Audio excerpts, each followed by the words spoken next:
Hi guys, Gil here of Cargason PH for Cargason PH TV. Tonight we'll be unboxing engine supports for the Ford Explorer 2015. This is the new look. This is for the 3.5 variant.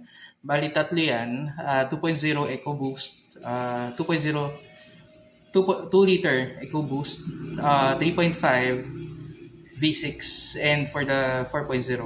Kalimitan dito sa atin is the 3.5. Siyempre, the bigger the engine, the better. Well, for me. Sa mga Ford lovers, alam niyo yan.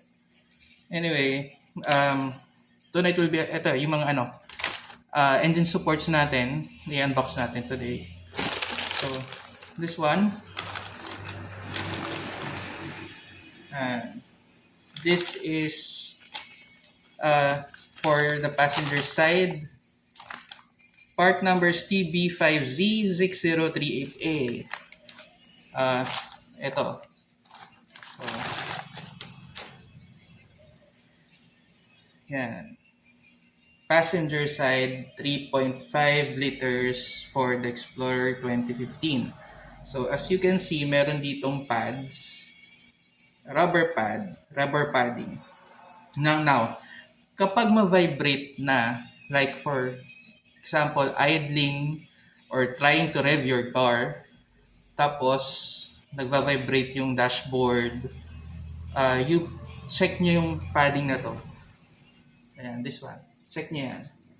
Usually, kapag sira na ito, makikita nyo, makadikit na yan, bakal sa bakal. So, nararamdaman mo na yung vibration. This is hydraulic. Mayroon yan sa loob. So, once na naupod na yan, napudpod na or nakadikit na siya, bagsak na, time to change your engine support. This is for the passenger side. Oo. Ito.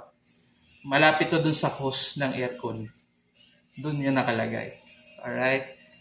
So, yan siya. May nabibili pala nito dati. Ito lang. Wala nito. But, ang order sa akin is yung complete set na. So, ito. Passenger side Ford Explorer 3.5 V6. Alright? 2015 model. So, ito yung una for the passenger side. Next natin is this one. Bigat, sorry. Ito ang sa driver side. So, transmission mount, driver side. Usually yun ang driver. Pero dito sa atin, laging right side, left side, driver side, passenger side. Yun lang. So ito ay for the left side. This will be found under the battery, the airbox, the battery, doon sa ilalim nun. Pag tinanggal mo yun, makikita mo na to. Try na i-unbox natin to or unplastic natin. So, this one. Keep your Leatherman always prepared or ready, no? So, hiwain na natin. So, ito.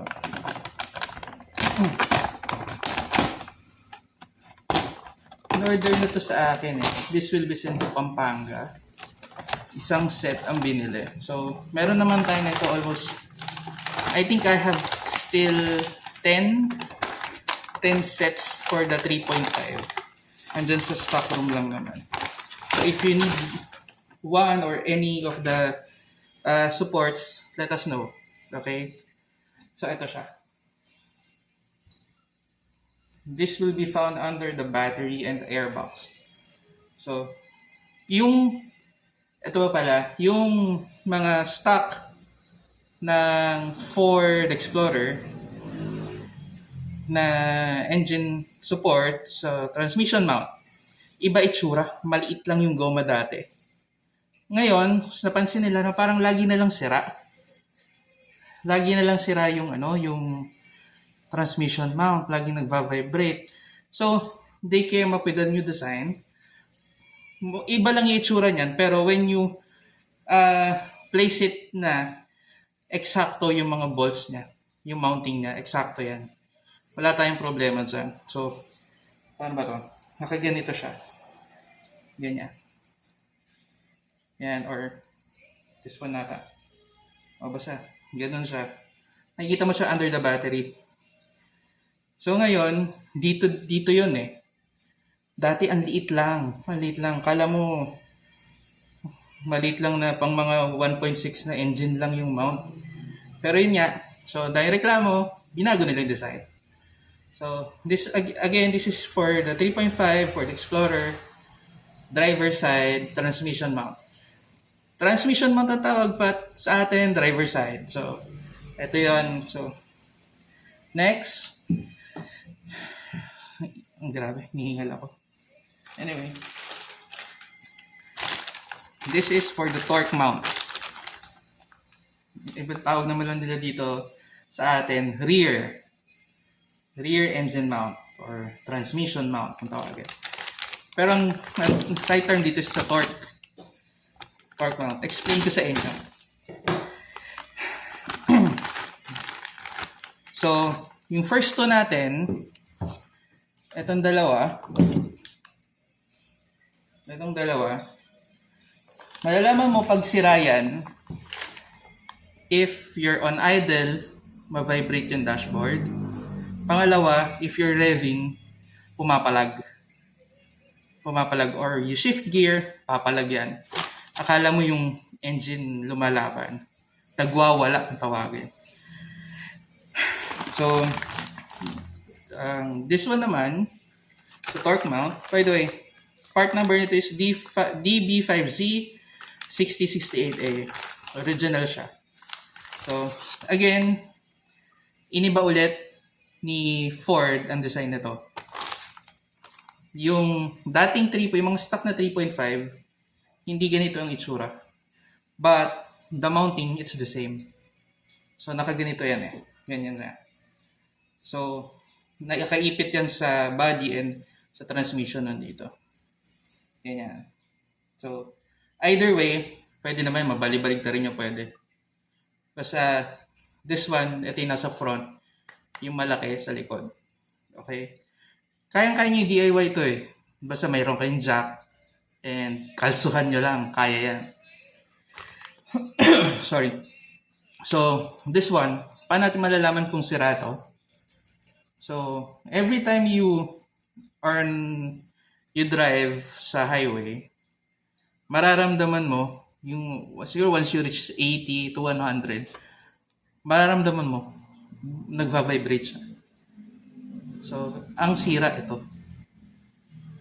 Bakit? Once na tumatakbo ng mabilis ang Explorer mo, yung puwersa pumupunta dito eh. So, parang once you reach 80 or 100, maramdaman may slight vibration. Ito na yon. Ang masisira dito, this one. Ayan. Yung goma na yan.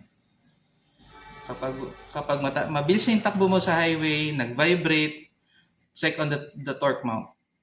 Andito yung power niya eh. Dito napupunta yung power. So, kapag sira to, magva-vibrate. Alright? So, marami pa tayong unbox for the Explorer. But for now, ito na lang muna.